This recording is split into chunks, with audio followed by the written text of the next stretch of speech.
A multinational study by Heinz 2007, including 19 countries, examined the prediction that the lower the status of women in their respective countries, the higher the rates of sexual aggression against women would be.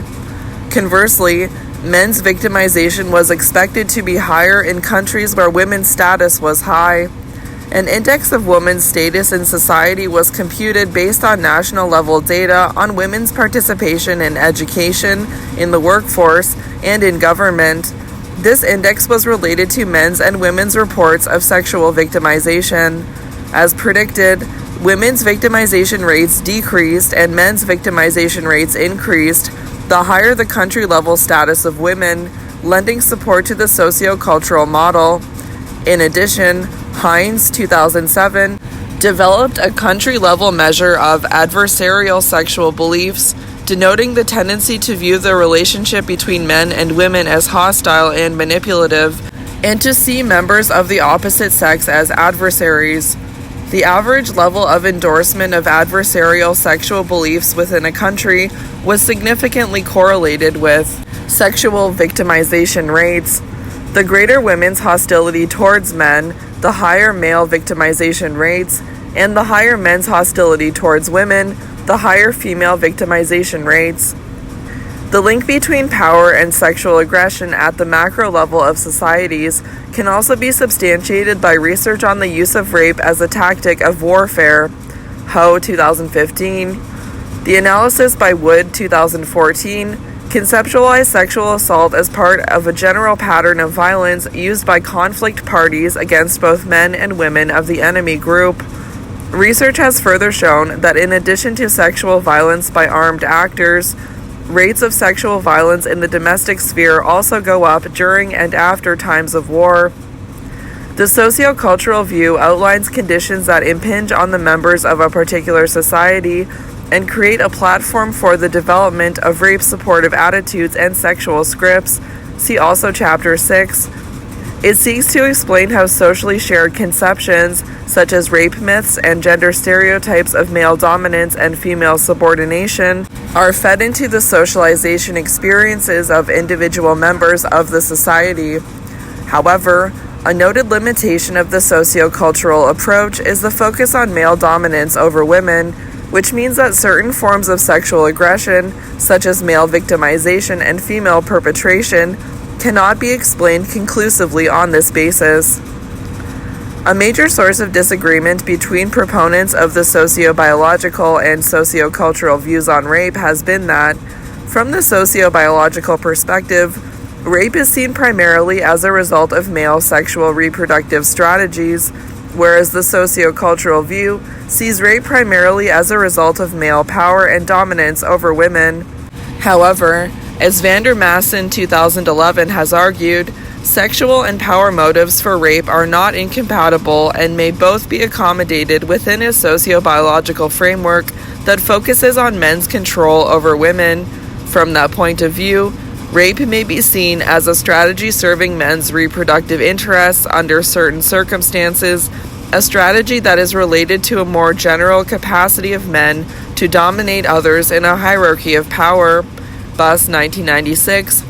Other authors have argued for an integration of sociobiological thinking and psychological analyses of the individual level risk factors for sexual aggression. A prominent example is Malamuth's 1998 confluence model of sexual aggression, which will be discussed below. Individual level explanations. Sociobiological and sociocultural explanations focus on general principles rooted in biological mechanisms and social traditions, which facilitate sexual aggression. In order to understand why only a few members of the species or a minority of people living under certain societal conditions engage in sexual aggression, individual level explanations are required that identify risk factors for sexual aggression in the perpetrator. Studies addressing individual level variables have been directed primarily at identifying differences between male aggressors and non-aggressors. In terms of biographical experiences, sexual behavior patterns, as well as affective and cognitive variables, as presented in Table 9.1. Hall and Hirschman, 1991, proposed that sexually aggressive men differ from non-aggressive men with regard to 4 central aspects: the extent to which they are physiologically aroused by sexual stimuli, the way they perceive and process stimuli pertinent to sexual behavior in general and sexual aggression in particular, their ability to control their affective responses, and their socialization experiences and personality characteristics. These aspects may be used as a framework for summarizing the available evidence on individual level risk factors for sexual aggression. Lucier and Kale, 2016, Tharp et al., 2013. Sexual arousal.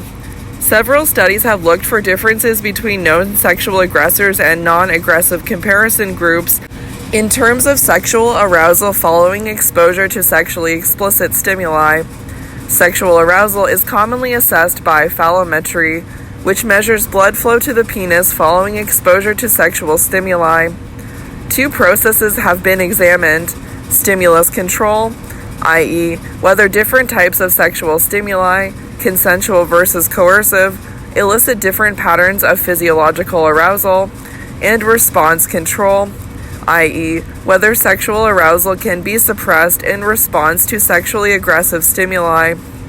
With regard to stimulus control, a meta-analysis by Hall et al. 1993 confirmed that sexually aggressive men show a higher level of sexual arousal to depictions of coercive as compared with consensual sexual contacts.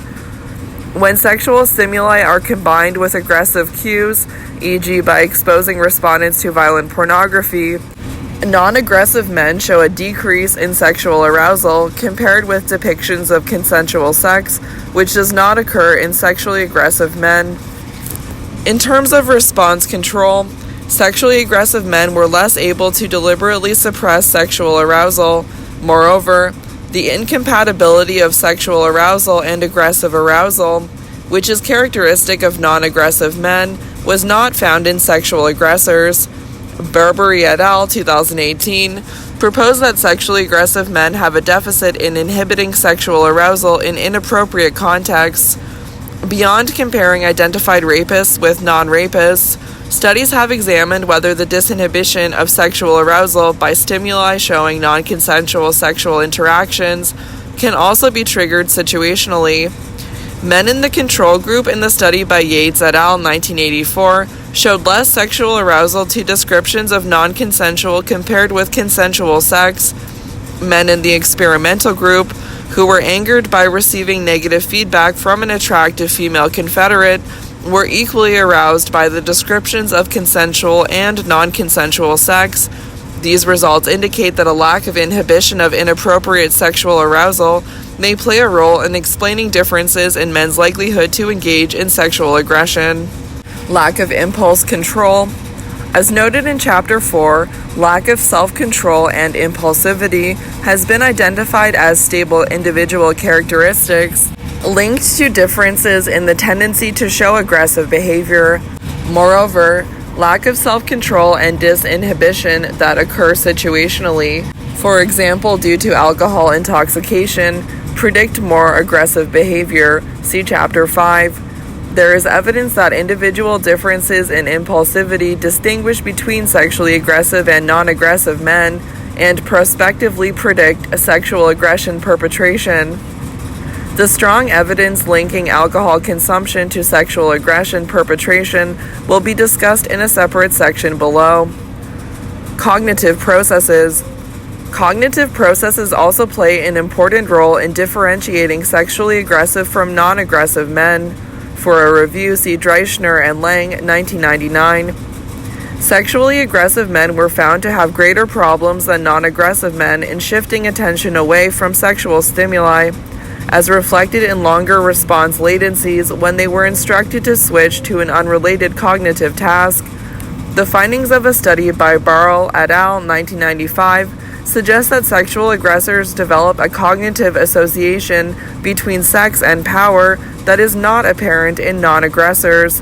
Barg et al. 1995 conducted 2 reaction time experiments in which men who scored high or low on rape proclivity, i.e., The self-reported likelihood of raping a woman if certain not to be caught and punished, Malamuth, 1981, were exposed to subliminal word primes that referred to power or sex or were neutral with regard to the two domains. Participants then had to pronounce a target word that was also sex-related, power-related, or neutral. Shorter reaction times for pronouncing a sex-related word following the presentation of a power-related prime, compared with reaction times for pronouncing neutral words following a power-related prime, or sex-related words following a neutral prime, were taken as an indication of an automatic cognitive association with power and sex. As predicted, such shorter reaction times for the power prime sex-target combination were found only for respondents who scored high on rape proclivity. Another line of research examined cognitive scripts about consensual sex as risk factors of sexual aggression perpetration. The concept of aggressive scripts was introduced in Chapter 2 as part of the socio-cognitive approach to explaining aggressive behavior. Based on both direct experience and observation, aggressive scripts contain the characteristic features of a situation in which aggressive behavior may be shown, as well as expectations about the behavior of the participants involved and beliefs about the consequences of engaging in aggressive behavior. In a similar way, sexual scripts comprise expectations about consequences of actions and events in sexual encounters and serve as guidelines for sexual behavior. Simon and Gagnon, 1986. Cognitive scripts for consensual sex may be considered risky in terms of predicting sexual aggression perpetration if they contain features that have been linked to increased odds of perpetration, such as seeing alcohol consumption as an integral part of a sexual encounter. Longitudinal studies, including adolescents and young adults from different countries, have shown that risky scripts for consensual sex predicted higher odds of sexual aggression perpetration via their impact on sexual behavior. Attitudes. Sexually aggressive men were found to differ from non-aggressive men on a range of attitudes related to sexual violence, acceptance of aggression in general, and gender relations. A meta-analysis by Mernon et al. 2002 that included 38 studies found significant associations in the range of R equals 0.20 to R equals 0.30 between 11 different facets of a masculine gender role ideology and men's self-reported sexual aggression and likelihood to rape. A relevant construct in this context is rape myth acceptance, defined as the endorsement of stereotypical beliefs about rape that deny, downplay, or justify men's sexual violence against women. Gerger et al. 2007. For example, rape myth acceptance is reflected in the endorsement of items such as, "It is a biological necessity for men to release sexual pressure from time to time," or "Women often accuse their husbands of marital rape just to retaliate for a failed relationship." Rape myth acceptance, endorsement of stereotypical beliefs about rape that deny, downplay, or justify men's sexual violence against women. A meta-analysis by Trottier et al. 2019 found a moderate correlation of R equals 0.23 between rape myth acceptance and reported sexual aggression perpetration in men across a set of 28 studies. The systematic review by Yap and Quayle, 2018, found support for a significant association between rape myth acceptance and sexual aggression in all but one of the included studies. However, most of the studies were cross-sectional. The few existing longitudinal studies point to rape myth acceptance as a risk factor, not only a correlate, of sexual aggression perpetration. These studies showed that acceptance of rape myths prospectively predicted sexual aggression perpetration over a 1-year period, and that the more men endorse the belief that the relationship between men and women is adversarial in nature, the more likely they were to engage in sexual aggression in the next 7 months. Rape-supportive attitudes, such as agreeing with the statement, "When women talk and act sexy, they are inviting rape," were significantly linked to men's sexual aggression measured 8 months later. Biographical experiences and personality traits. In the search for variables that predict sexual aggression, Particular attention has been paid to childhood experiences of abuse. See also Chapter 8 for a discussion of the effects of child sexual abuse on later sexual aggression. Several longitudinal studies have demonstrated that male victims of childhood sexual abuse have a higher risk of engaging in sexual aggression as adults. In addition, the meta-analysis by Cito and Lallemure, 2010, found elevated rates of childhood sexual abuse among adolescent sex offenders in 29 out of 31 studies. Later studies found further evidence for a link between sexual abuse in childhood and sexual aggression perpetration in adolescence and adulthood. The path from child sexual abuse to later sexual aggression is also integral to the confluence model of sexual aggression described below. In terms of personality variables, the concept of psychopathy has been applied to sex offenders. Psychopathy is defined as a constellation of personality traits and socially deviant behaviors, including a narcissistic, grandiose sense of self, lack of empathy, remorse or concern for others, poor impulse control, manipulative approach to interpersonal relationships, and antisocial behavior.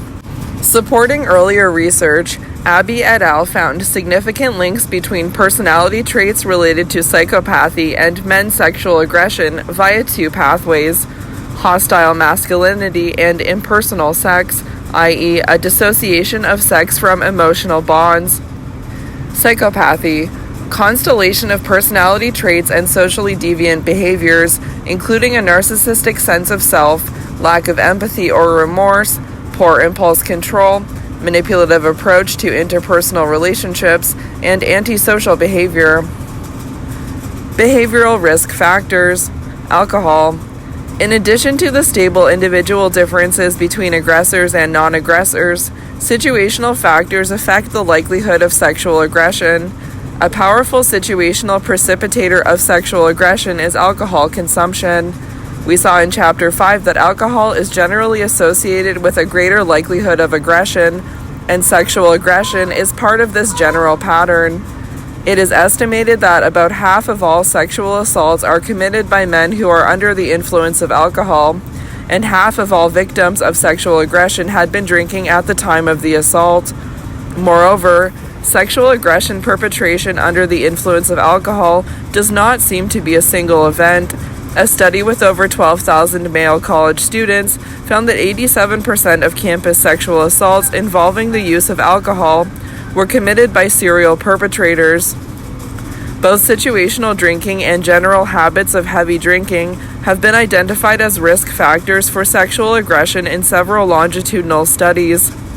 In a diary study over 2 months, Testa et al. 2019 found a correlation between self-reported intoxication and the use of sexually coercive strategies in a sample of male college students. To test the hypothesis of a causal effect of alcohol on men's proclivity to engage in sexual aggression, experimental studies have compared intoxicated men with a non-intoxicated control group. A meta-analysis of this literature found a significant, yet relatively small effect size, D equals 0.17, indicating that sexual aggression is more likely under alcohol intoxication. As noted in Chapter 5, one of the pathways through which alcohol increases the odds of aggression is by reducing the person's information processing capacities, creating a state of alcohol myopia. This makes men's perceptions of women's cues of non-consent less accurate and increases their likelihood of misperceiving women's friendly behavior as signaling sexual interest. The confluence model of sexual aggression. A theoretical framework that integrates different risk factors for sexual aggression is the confluence model of sexual aggression by Malamud. It was designed to analyze characteristic pathways to sexual aggression by men in the general population. Malamud, 2018. The confluence model seeks to reconcile the sociobiological explanation of sexual aggression with the sociocultural approach and accommodates several of the risk factors discussed in this section. The original version of the confluence model is presented in Figure 9.1. Confluence model. Model explaining men's sexual aggression by the two pathways of impersonal sex and hostile masculinity. Figure 9.1, the confluence model of sexual aggression. It's a flow chart. So parental violence and child abuse lead to delinquency. Delinquency leads to sexual promiscuity and possibly leads to attitude supporting violence. Sexual promiscuity leads to coerciveness against women. Attitude supporting violence lead to hostile masculinity, which leads to coerciveness against women. Sexual aggression is seen as driven by two independent pathways, sexual promiscuity and hostile masculinity. Sexual promiscuity is theoretically linked to the sociobiological account of sexual aggression. Seeking sexual intercourse with a large number of women is seen as an adaptive strategy for maximizing reproductive success, and the willingness to engage in sexual contact without closeness or commitment is seen as lowering the threshold for sexual coercion. Hostile masculinity is theoretically rooted in the sociocultural feminist account, which reflects cultural norms of male superiority and sees sexual aggression as a response to the threatening of male dominance by women. Hostile masculinity is conceptualized as an attitudinal variable that combines an endorsement of traditional male gender roles with negative attitudes towards women. Each of the two antecedents are predicted by different variables. Sexual promiscuity is seen as deriving from a general tendency towards delinquent behavior, which is promoted by childhood experiences of parental violence and abuse. Hostile masculinity is influenced by attitudes that support the use of violence, including rape myth acceptance. Either path may lead to sexual aggression independently, but the model assumes that the probability of sexual aggression is higher in men who are both promiscuous and hostile towards women. In a large-scale study involving 3,000 men, the two paths were able to differentiate between aggressive and non-aggressive men, explaining 78% of the variance in coerciveness against women. Malamuth et al., 1991. In terms of discriminant validity, men who were sexually aggressive towards women showed elevated levels of both sexual promiscuity and hostile masculinity, whereas men who showed physical aggression towards women scored higher on hostile masculinity, but not on sexual promiscuity. The confluence model has served as a framework for a large number of studies on risk factors for sexual aggression, and it has expanded to include additional variables, both by the original authors and other research teams, Casey et al., 2017, Lucier and Cal, 2016, Malamuth and Held, 2017. These extensions incorporate risk factors consistently shown to predict sexual aggression, such as alcohol use, impulsivity, dominance, and low nurturance, the misperception of women's sexual intent, and the role of pornography, that may affect the strength of the model pathways to sexual aggression. The individual level risk factors discussed in this section could only present a glimpse of the large literature on risk factors for sexual aggression. An additional risk factor is the use of pornography, as discussed in Chapter 6, which affects the content of sexual scripts, attitudes towards women, and perceived norms about acceptable strategies for pursuing sexual interests. Furthermore, being immersed in peer groups that endorse sexual aggression and related risk factors, such as heavy drinking, is a risk factor for sexual aggression.